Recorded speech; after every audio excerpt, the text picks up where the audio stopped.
ઉદાહરણ 1.8 એક ઇલેક્ટ્રોન 2 ગુણ્યા 10 ની 4 ન્યૂટન પર કુલમ્બના નિયમિત વિદ્યુત ક્ષેત્રમાં 1.5 સેન્ટીમીટર જેટલું અંતર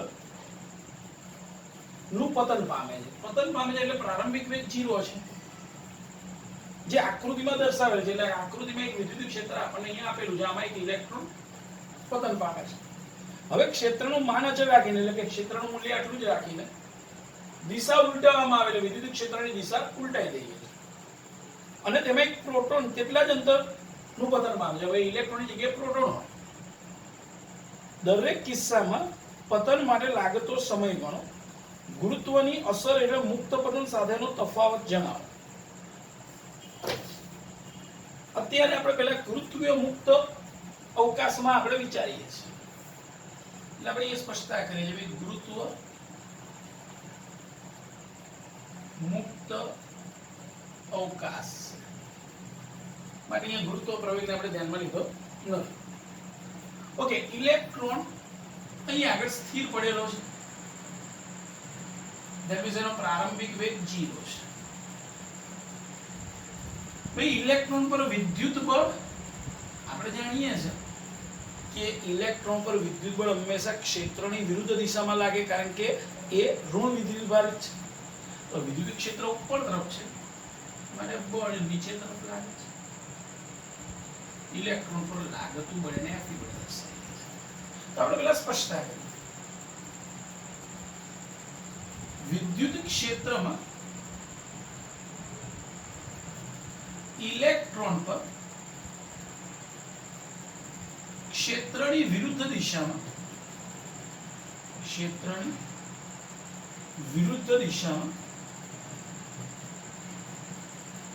એટલે કે અધો દિશામાં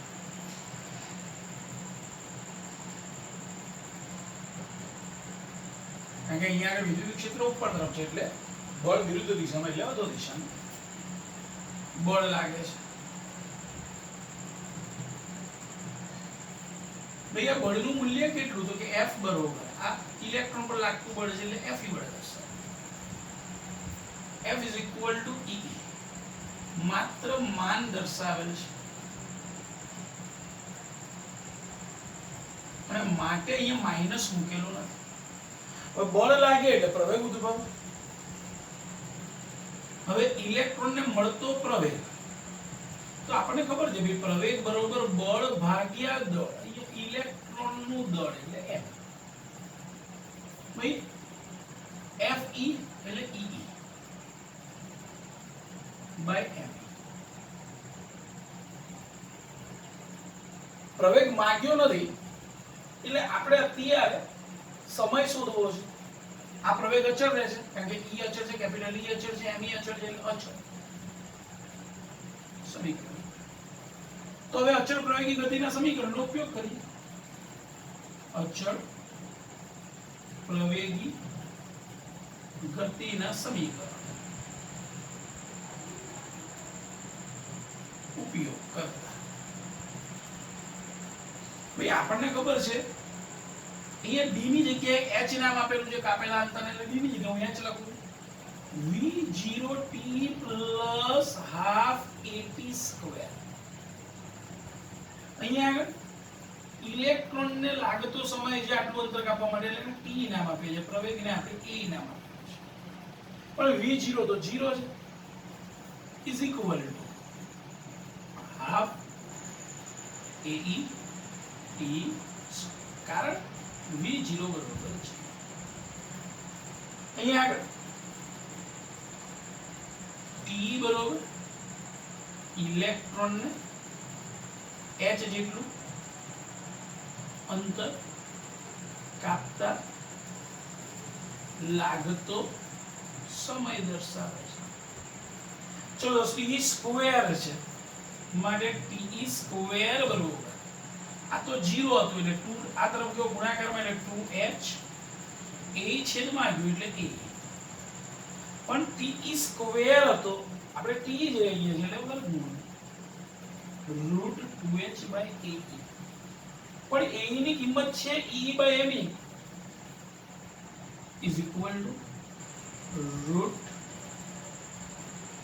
2h, ચલો a ની જગ્યાએ ee by me, કારણ લખીશું સમીકરણ. ચલો બધી કિંમત મૂકી દઈએ. 2 into h 1.5 સેન્ટીમીટર એટલે ગુણ્યા 10 ની -2 ગુણ્યા ઇલેક્ટ્રોનનું દળ 9.1 into 10 raised to -31 કિલોગ્રામ ભાગ્યા ઇલેક્ટ્રોનનો વીજભાર 1.6 into 10 raised to -19 ગુણ્યા છેદમાં કેપિટલ E 2 ગુણ્યા 10 ની 4.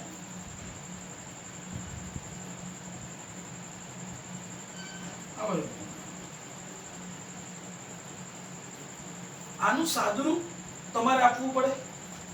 આનું સાદુરૂપ હું ગણતરી કરું છું એ ગણતરી પ્રમાણે જો એનું સાદુરૂપ આપણે જોઈએ તો એ કિંમત કંઈક મળે છે મને 2.93 into 10 raised to -9 રિયલમાં મળે છે કંઈક આવું 0.86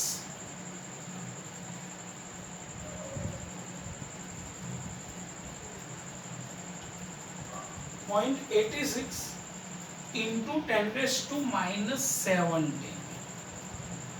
આપણે જાણીએ છીએ કે વર્ગમૂળ કાઢતા વખતે ખાસ ઘાતાંકને ધ્યાનમાં લેવાની.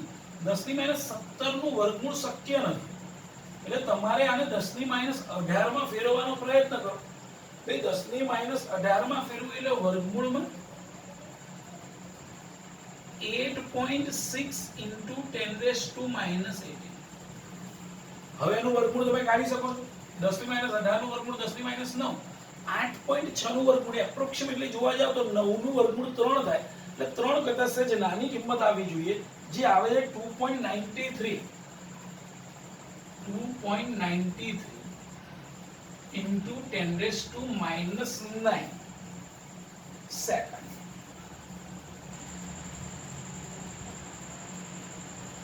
બોલો ક્લિયર છે? આ પહેલો પ્રશ્ન.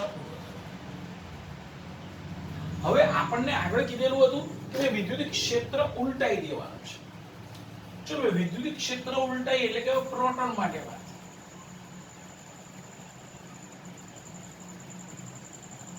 પ્રોટોન માટે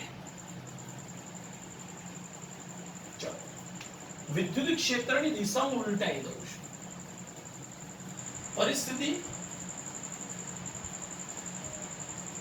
પહેલા વિદ્યુત ક્ષેત્ર ઉપર તરફ હતું, હવે વિદ્યુત ક્ષેત્ર નીચે. આ વિદ્યુત ક્ષેત્રની દિશા મેં ઉલટાઈ દીધી.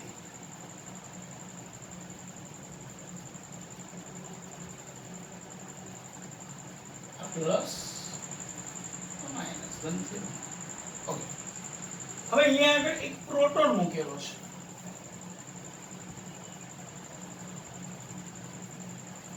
પ્રોટોન મૂકીએ એનો પ્રારંભિક વેગ 0. સેમ પ્રોસેસ, બધી ચર્ચા આની આ ઇલેક્ટ્રોન માટે હતી.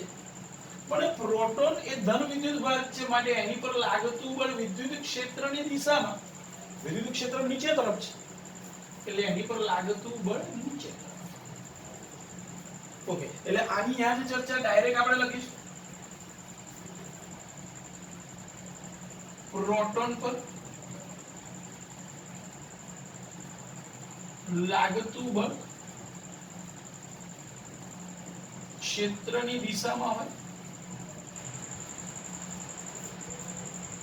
માટે Fp બરોબર પ્રોટોન પર લાગતા બળને સંકેત હું Fp કહું છું.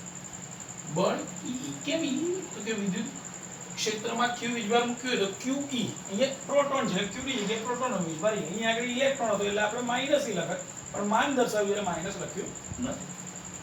ઓકે માટે પ્રવેગ તો આપણને ખબર છે કે બળ ભાગ્યા દળ, પ્રોટોનનો દળ mp માટે E by mp.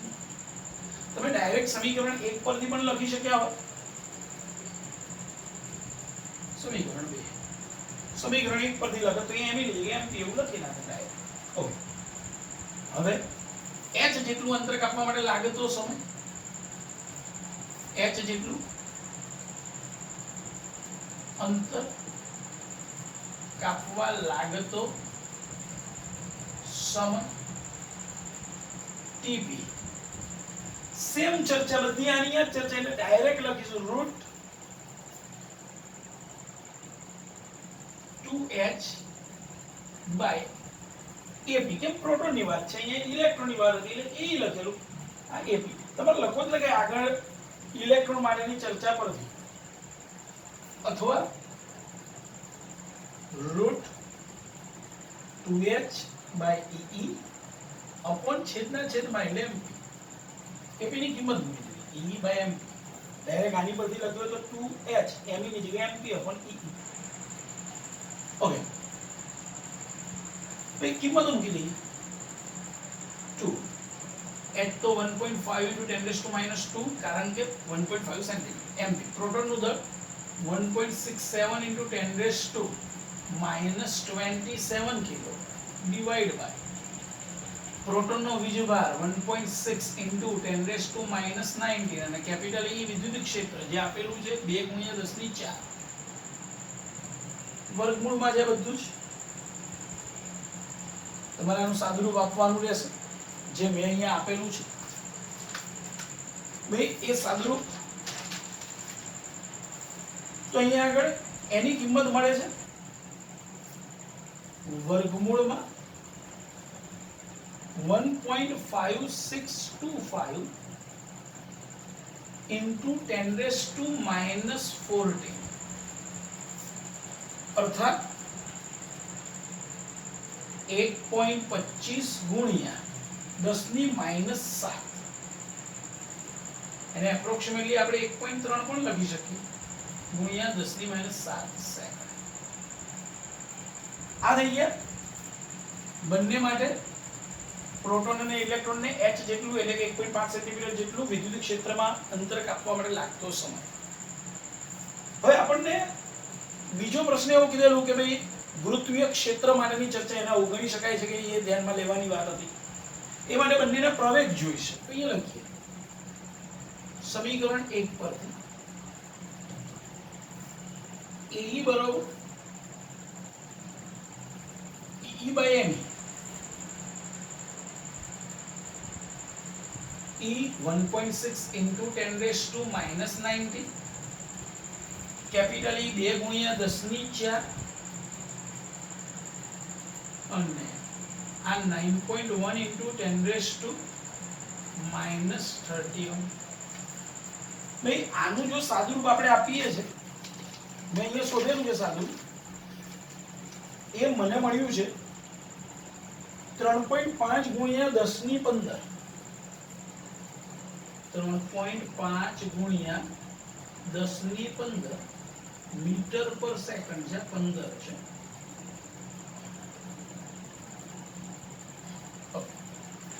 અને સમીકરણ 2 પરથી પ્રોટોન માટે, સમીકરણ 2 પરથી પ્રોટોન માટે E by mp, small e 1.6 into 10⁻19, capital E 2 into 10⁴ divided by પ્રોટોનનું દળ 1.67 into 10⁻27. એનું સાદુરૂપ આપણે આપીએ છે તો એની કિંમત મળે છે 1.92